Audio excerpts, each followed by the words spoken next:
Assalamualaikum warahmatullahi wabarakatuh.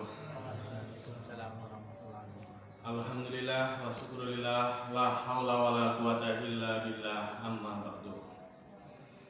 Pertama dan paling utama, marilah kita panjatkan puja dan puji syukur kita kehadirat Allah Subhanahu wa taala yang telah memberikan kita banyak kenikmatan sehingga kita bisa dapat berkumpul dan sholat isya berjamaah di Masjid Mubasyirin ini. Salawat dan salam marilah kita curahkan kepada baginda Nabi Agung kita, Nabi Muhammad Sallallahu Alaihi Wasallam beserta keluarganya, para sahabatnya, dan para pengikutnya yang istiqomah menjalankan sunnah-sunnahnya sampai akhir zaman. Insya Allah kita termasuk di dalamnya yang mendapatkan syafaatnya di yaumil kiamah nanti. Amin. Pengumuman pada sholat tarawih hari Jumat tanggal 7 April 2023 atau 16 Ramadan 1444 Hijrah. Untuk pertama, ceramah tarawih untuk malam hari ini akan diisi oleh Ustadz Dr. Iza Rahman MA. Untuk imam tarawih akan dipimpin oleh Ustadz Muhammad Fatih. Yang kedua, tromol tarawih tanggal 6 April 2023 berjumlah Rp1.138.000. Jazakallah khairan katsiran. Semoga Allah menerima dan membalas dengan balasan yang berlipat ganda atas infak jamaah sekalian. Yang ketiga, santunan yatim piatu dan duafa dalam rangka ikut memberikan kegembiraan kepada mereka saat menjelang hari raya Idul Fitri nanti. Untuk per orangnya atau per paket Rp250.000. Pembagian akan dilaksanakan pada Ahad 16 April 2023. Untuk jamaah yang ingin berpartisipasi bisa menghubungi Bapak Supardi atau Klik atau Bapak Budi atau pengurus Masjid Mubasyirin. Untuk sampai saat ini paket santunan sudah terkumpul 38 paket atau senilai Rp9.500.000. Selanjutnya, untuk kajian ba'da subuh Ahad pagi atau Ahad 9 April 2023, waktu ba'da subuh sampai waktu suruh, penceramah akan diisi oleh Ustadz Dr. Ahmad Rifai MEDI. Demikian pengumuman yang bisa saya sampaikan. Kurang lebihnya wabillahi taufiq wal hidayah. Wassalamualaikum warahmatullahi wabarakatuh.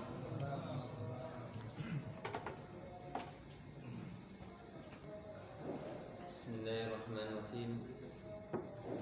Assalamualaikum warahmatullahi wabarakatuh. Waalaikumsalam. Alhamdulillahilladzi anzala al-furqana 'ala 'abdihi liyakuna lil 'alamina nadhira. Sallallahu ala man ja'alahu syahidan wa mubasysyiran wa nadhira wa da'iyan ila Allahi bi'idnihi wa sirajan munira. Wa ala alihi wa sahbihi wa sallama tasliman katsira. Afala yatadabbaruna al-Qur'an walau kana min 'indi ghairillahi lawajadu fihi ikhtilafan katsira. Jamaah Masjid Mubasyirin, kali ini kita di malam ke-17 dari bulan Ramadan, yang kalau di Asia Tenggara sering diperingati sebagai malam nuzul Quran. Al-Quran itu diwahyukan pada bulan Ramadan. Syahrul Ramadan alladzi unzila fihi al-Quran. Bulan Ramadan, bulan yang diturunkan pada bulan ini Al-Quran. Al-Quran padahal banyak sekali, rasanya tidak semuanya turun di bulan Ramadan. Ada yang turun di bulan Ramadan, ada yang turun di luar bulan Ramadan. Lalu apa maknanya di sini? Para ulama menjelaskan, yang dimaksud unzila fihi al-Quran, diturunkan pada bulan Ramadan Al-Quran, maksudnya adalah diturunkannya wahyu yang mula-mula, yang pertama. Wahyu yang pertama diterima oleh Rasulullah Muhammad SAW, ya. Dan umumnya dikatakan yakni wahyu yang diterima saat Nabi berada di Gua Hira.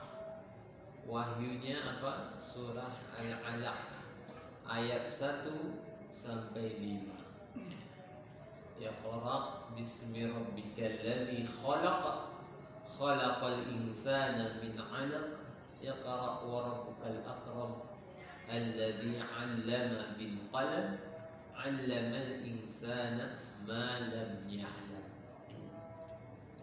Wahyu ini isinya 5 ayat kita hitung dan berisi satu perintah yang tersurat, satu perintah eksplisit. Perintahnya apa? Untuk iqra. Iqra, perintahnya itu. Qara'a yaqra'u. Iqra. Iqra artinya bacalah. Ini perintah tentu penting sekali sehingga diwahyukan, ya, sebagai bagian dari wahyu yang pertama kepada Rasulullah SAW. Dan menariknya, perintahnya tidak sekali, hanya dalam 5 ayat. Perintahnya terulang 2 kali. Pertama di ayat pertama, Iqra bismi rabbikal ladzi khalaq. Yang kedua di ayat ke-3, Iqra wa rabbukal akram. 5 ayat isinya satu perintah yang terulang 2 kali. Tentu ini menjadi pesan buat kita bahwa membaca itu adalah ajaran yang sangat penting dalam agama kita. Manusia adalah makhluk yang dimuliakan oleh Allah, sehingga di wahyu pertama ini Allah sebut, ya, penciptaan manusia. Iqra bismi rabbikal ladzi khalaq khalaqal insana min 'alaq. Allah telah menciptakan al-insan, manusia, dari 'alaq. 'Alaq adalah jamak dari 'alaqah. Ya, manusia semuanya melalui fase 'alaqah. Janin ketika masih kecil sekali saat embrio, ya, hanya hitungan beberapa minggu, gitu. Fase 'alaq atau 'alaqah. Allah tidak menyebut penciptaan alam semesta secara umum, ya. Bisa saja Allah sebut khalaqas samawati wal ard, ya, atau khalaqal alamin, ya, atau yang lain, ya. Tapi di sini Allah sebut khalaqal insan. Tentu ada maksudnya. Di antara hikmah yang bisa kita temukan, kenapa Allah sebut penciptaan manusia dan bukan yang lain di rangkaian wahyu ini. Dan nanti kata al-insan juga terulang 2 kali, ya. Di dalam 5 ayat ini al-insan, di ayat kedua khalaqal insan, lalu di ayat kelima 'allamal insana ma lam ya'lam. Itu artinya manusia ini sangat penting, ya, di wahyu ini. Al-insan berarti manusia. Mengapa disebut penciptaan manusia? Tidakkah kita merenungkan, ya, makhluk yang Allah beri kemampuan untuk membaca, siapa lagi? Hanya manusia. Binatang tidak. Binatang peliharaan, binatang ternak, binatang buas, binatang liar tidak. punya kemampuan untuk membaca. Ketumbuhan apalagi bebatuan, mereka tidak membaca, sekurang-kurangnya tidak melakukan aktivitas membaca sebagaimana manusia bisa membaca. Kalau manusia bisa membaca, sekarang mari berpikir, kalau kita ini manusia tapi kok nggak baca, ya, kira-kira ini kelas kita ini apa benar, ya, lebih mulia dari makhluk yang lain, ya. Allah sudah muliakan kita dengan kemampuan membaca, tetapi rasa-rasanya kita kok tidak bersyukur atas karunia ini kalau kita itu malas membaca, ya. Maka bacalah, penting untuk membaca, ya. Apa yang dibaca di sini tidak disebut, cuma disebut iqra, bacalah bismi rabbikal ladzi khalaq, dengan nama Rabbmu yang telah menciptakan. Yang dibaca tidak disebut apa. Di ayat ketiga, iqra wa rabbukal akram, bacalah dan Rabbmu lah sang maha pemurah. Allah itu al-akram.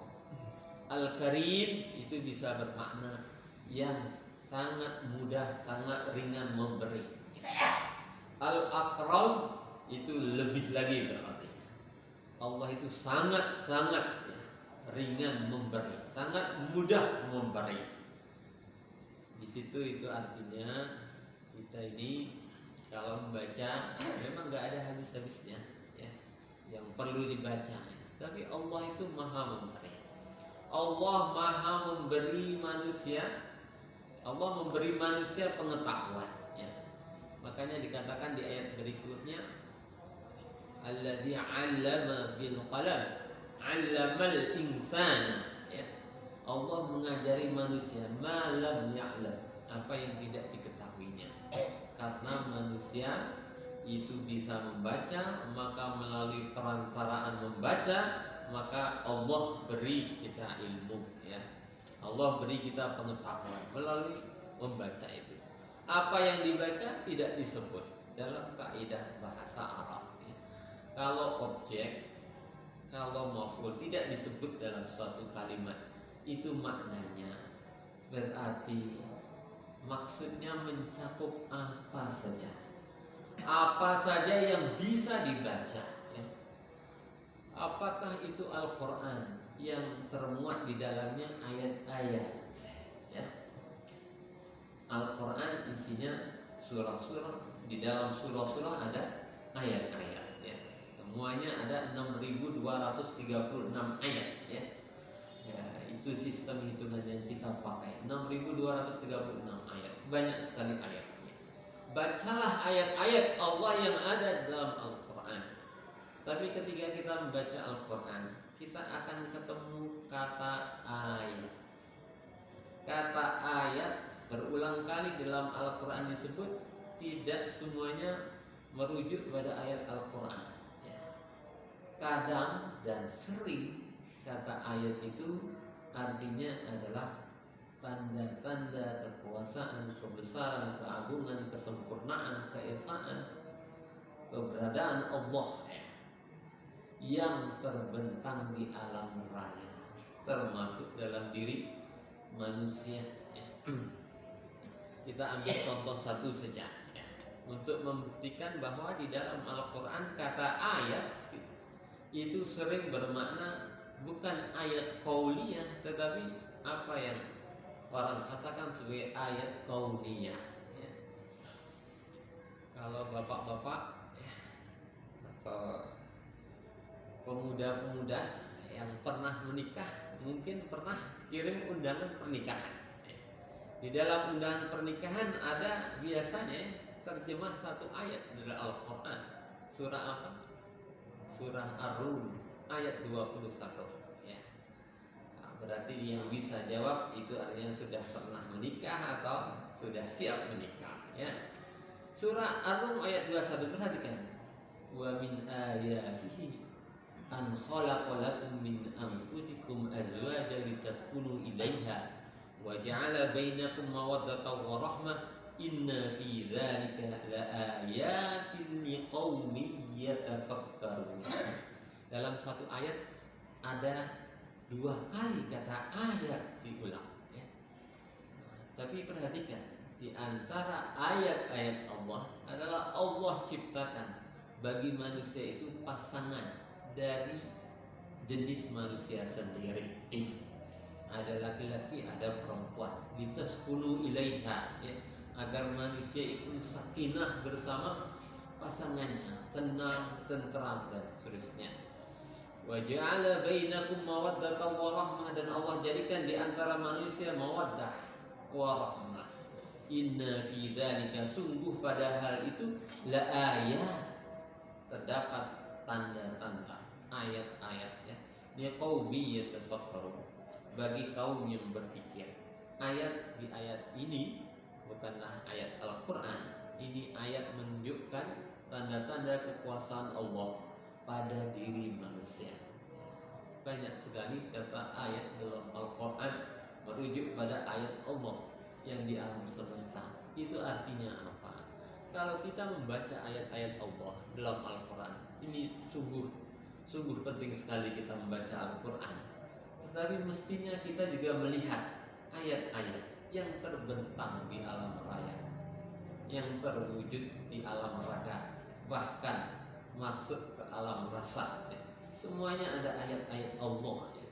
Itu artinya kembali ke perintah Iqra, bacalah ayat-ayat Allah, baik itu yang ada di dalam Al-Quran ya, ataupun yang terbentang di alam raya. Semuanya menunjuk pada kekuasaan Allah ya, kesempurnaan Allah, keesaan Allah ya.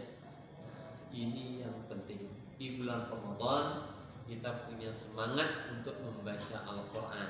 Ini kebiasaan yang positif ya.